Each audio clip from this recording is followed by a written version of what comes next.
This is Susan Wilbanks with BlendedInsight.com. I am a holistic and integrative healing arts practitioner, an intuitive, and an energy healer. In this podcast, I share tips, tools, and suggestions that have helped me along my path in hopes of inspiring and helping you along yours. Let's get started with today's podcast topic. Hello, bright soul. Thank you so much for joining me on another podcast. And it's fall. I cannot believe how quickly the summer has gone by. I feel like time is just speeding. So I'm just taking it day by day and enjoying these warmer days. In the morning, it's a little chilly here. And those of you who have been following me for a while, you know, I go to Orange Theory. So I dropped my membership. I only go twice a week now. I used to go 4 times a week, but I dropped it to twice a week. And then I go to a regular gym and lift weights on the other days. So, oh my goodness, I was moving through this energy, which we all know this energy has been intense. And there's a denseness in the collective. And I had shared in previous podcasts about people who you think are on stable ground. You think you're moving forward, and then they just switch on you with just a snap.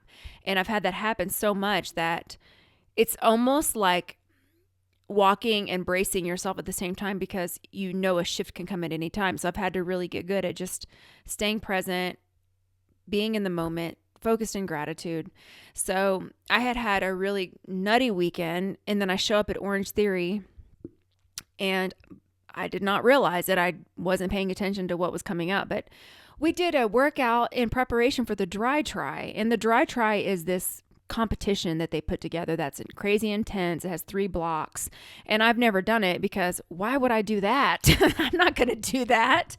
You know, you have to do a 5K and then a 2,000 meter row, and then you have to do 300 body weight reps of something. Anyway, it was the toughest Orange Theory workout I've ever done in preparation for the Dry Try, which I won't be doing.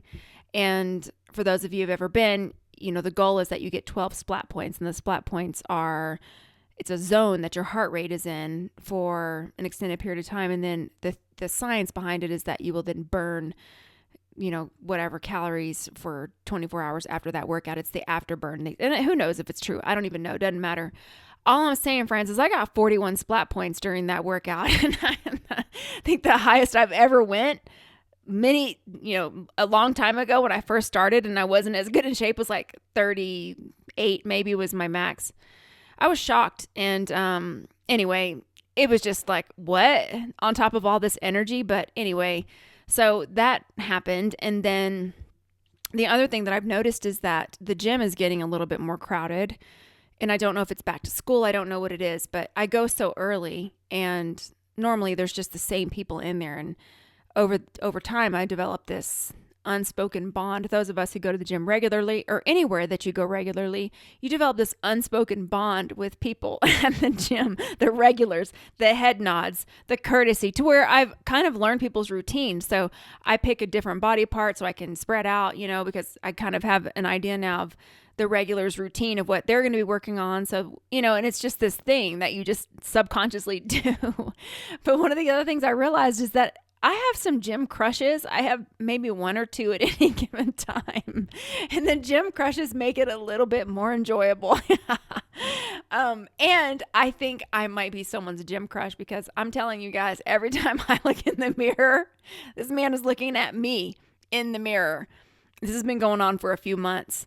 And it could be my vibration and my light, because trust me, friends, I'm not looking put together when I go to the gym. I wake up, put my clothes on, brush my teeth, wash my face, my hair goes in a bun, and I'm out the door. So imagine if someone had a crush on me at that time and looking like that at the gym, what they would think when they saw me in real life. Anyway, I don't want to do anything with it. I'm just entertaining you all, making you laugh, because I know those of us who are regulars at the gym, we have gym crushes, because I talk to all my gym buddies about it, you know, and of course we're not ever going to do anything, because here's the deal. I wouldn't want to act on that, because I don't want you to mess up my gym time, because then that thing goes south and now we go to the same gym, and that is sacred time, my friends. It is sacred time. I'm not willing to mess that up. So in any case, now that I hopefully got you laughing a little bit, let's go into the topic for today. And by the way, my life is just a series of entertaining moments. Anyway, the extra mile, I want to talk about this because Dr. Wayne Dyer used to share that it's never crowded along the extra mile. And what he means by that is when you go the extra effort, when you do the extra thing. Going to the gym is one of those things. How many people are going to get up at that time and consistently go and lift weights? Not that many people. I mean, it's not that crowded in there. When you think about the population as a whole, how many people are actually doing their spiritual practice, that are acting in integrity when no one is around? They're doing the nice thing, the hard thing, consistently over time. There's not that many of us. And that's why he says it's never crowded along the extra mile, because we stand out. We end up being 1 or 3 percenters. And this is coming up. It's a character development when we're tired, because this energy has been ridiculous for years now. Insane. The ground is shifting. We're trying to get our footing and the rug gets yanked. I start vibing with someone. Everything's great. The mask falls off. The rug is yanked. And I'm back to square one. And all of us are experiencing this in different areas. I have a really good friend that's trying to find her career path. And then she starts to get on this career path and she gets excited. Boom, the rug is yanked. And the easy thing would be, oh, who cares? Let's not do that anymore, or have a meltdown, or revert to old patterns, or just do whatever. And that's not what we're called to do. And so what we have to do is continue to first take really good care of yourself to keep yourself going. So self-care is really important. But more than self-care is soul care.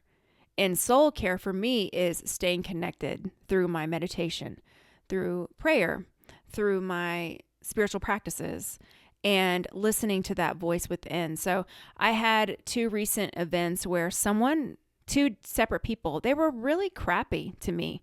They just weren't behaving in integrity. They've got some character issues, and they flipped on me really, really quickly. And, I could have been really ugly and gave a laundry list of all the things that I can see about that person that they're wrong, that they did wrong, which could be a judgment, but things that I felt were just out of character or low integrity, mistreating, ugliness, all those kinds of things. And because I'm clairvoyant, I can see right through people to their wounds, and I can see it. I don't look, I can't help it. It's my gift. And I could also pinpoint some of those things and be really ugly and misuse my gift. I won't do that because it's a gift and it can be taken. And so I won't do that. But when people cross me wrong, there is a moment where I think, ooh, I should. And then my voice comes in and says, don't do that. Don't do that. So it's an internal thing that goes on, but I don't act on it. So, the first knee jerk is, I'm going to go into the old me and I'm going to do this, that. And then here comes that stronger voice, because I've developed it with my intuitive practice over time, that says, you can't do that. You can't do that. You've got to handle this appropriately, because everything we put out is going to come back to us. And you've got to remember that. You want to treat people the way you want to be treated, even when they're behaving in a way that is not kind and not loving and not in integrity. And this goes down to even little things like putting the darn shopping basket back in the cart holder instead of just leaving it in the road for another car to get hit by it. It's little things. These little things add up. And here's the thing, your guides are watching no matter what you're doing, no matter how little it is, when no one else is around. So, I had an opportunity where someone did me really dirty, and I had one of their belongings, and, my daughter said, burn it. She's a teenager, and it made her mad too, because she's like, oh my gosh, I cannot believe anyone would mistreat you. And I said, no, I'm not going to do that. I'm actually going to mail it to the person. And, but my first instinct was like, ooh, and I said, no, I can't do that. I'm going to mail it. And I actually sat with it, and I put really beautiful energy in it. And I actually even included a very kind and compassionate, heartfelt note. And I sent it off and cut the cord and said, how other people treat me is a reflection of what's going on internally within them. It doesn't have anything to do with me. And I have to show up in a kind and compassionate way, because when you know better, you're expected to do better. And this is in a spiritual way. It's, in the physical world too. But I know better.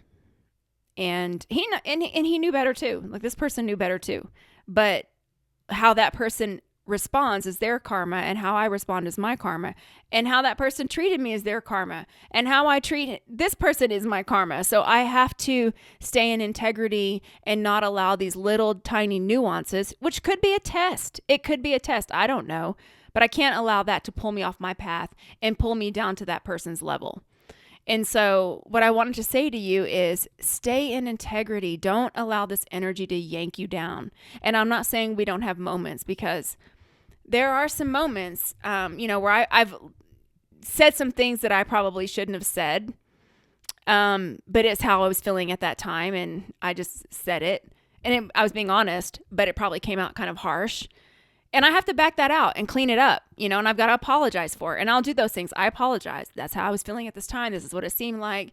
And I have to eat those words because I've got to keep my energy clean. I'm not trying to create any negative karma. I can't. This energy is too intense. So bring it back to yourself and in the present moment, and how you want others to treat you. I'm not saying not to have boundaries. Have boundaries. I mean, I set boundaries like, whoa, that's not okay. I'm going to remove myself from this situation. That didn't feel good. I don't appreciate that. But I'm not going to just cut people off and, resort to my old ways. Because I used to be a master at just ghosting people. You would just never hear from me again if you did something wrong. And now I'm not going to do that anymore, friends. I'm not going to do that anymore. I will actually give someone the benefit of the doubt and use my words as a grown up and set a boundary, and it's case by case. I'm not telling you, I don't know your individual situation, but your intuition does, and your guides do. And what you hear internally through your intuition, not your emotions, that's two different things. When your intuition comes in, it's steady, it's emotionless, and it comes in like a wise elder. Your emotions will make you feel sick and anxious and all over the place, and highs and lows and Jekyll and Hyde nonsense. Not your intuition. It will be consistent, and it will just come in like how you hear yours will be different. But for me, it's steady. It's consistent. It has no emotion tied to it.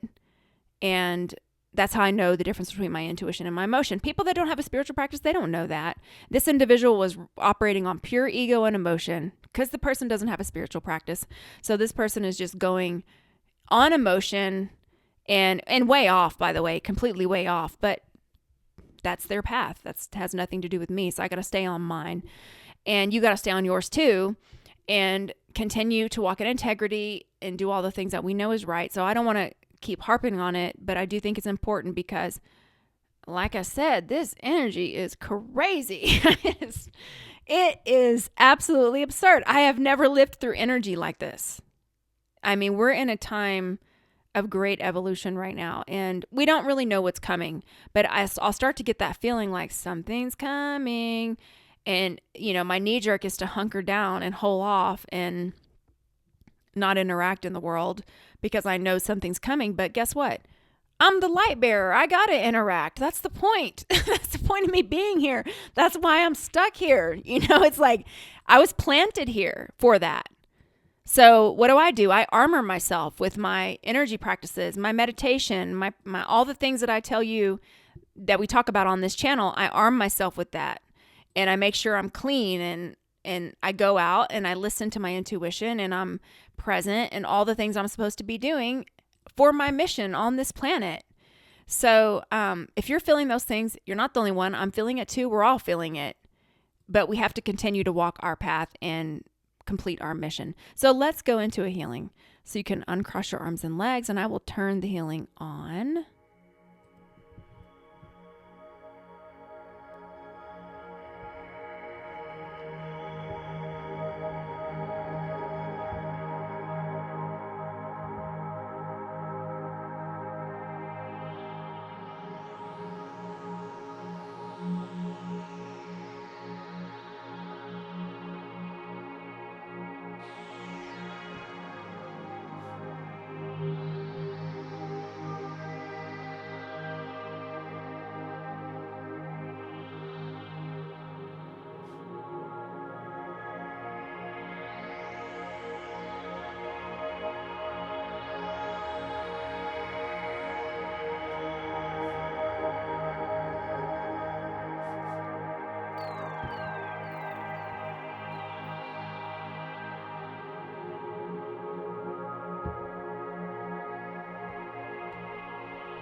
Okay, and so it is.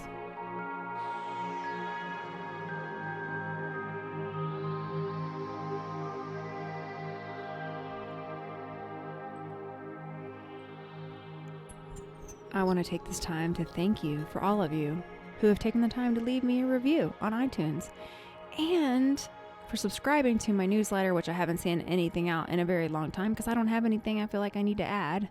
But when I do, you will be the first to know.